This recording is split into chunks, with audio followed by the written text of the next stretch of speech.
तरह से बिहार में भी सर्दी का सितम लगातार जारी है। दर्जे हरारत में लगातार गिरावट देखी जा रही है। सर्दी में फुटपाथ और सड़क किनारे रहने वाले बेघर लोगों की मुश्किलें सबसे ज्यादा बढ़ गई हैं।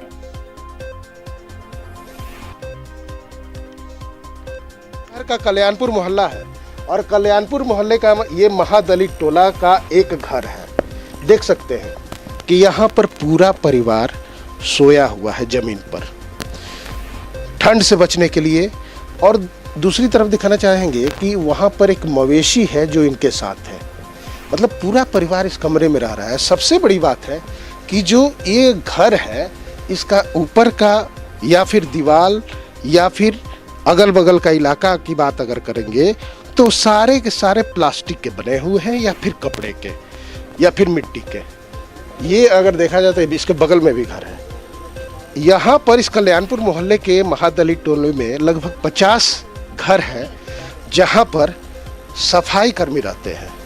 ये लोग शहर में सफाई कर्मी के तौर पे काम करते हैं या फिर अस्पताल में मजदूरी करते हैं और उससे अपना गुजारा बसर करते हैं। ये लोग बीते कई साल से आवास योजना की मांग कर रहे हैं, लेकिन इनको आवास योजना अभी तक नहीं मिला। ऐसी स्थिति में अब ठंड और कनकनी से इन लोगों की परेशानी बढ़ गई है। देख सकते हैं कि किस तरह से लोग अलाव जलाकर ठंड से बचाव कर रहे हैं।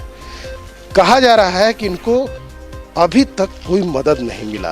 परेशानी है सर, अभी जगह जमीन हमको नहीं है सर। दूसरा में घर द्वार नहीं देता है सर। मुखिया जो है मुखियों ने सुनता है सरकार को बोलते हैं वहाँ पर वो जाते हैं ऑफिस में तो वो नहीं सुन रहा सर। देख रहे हैं सब बच्चे जानवर से देख सकते हैं बहुत दिक्कत में रहते हैं। बाल बच्चा बहुत ठंडी में गुजार करते हैं सर।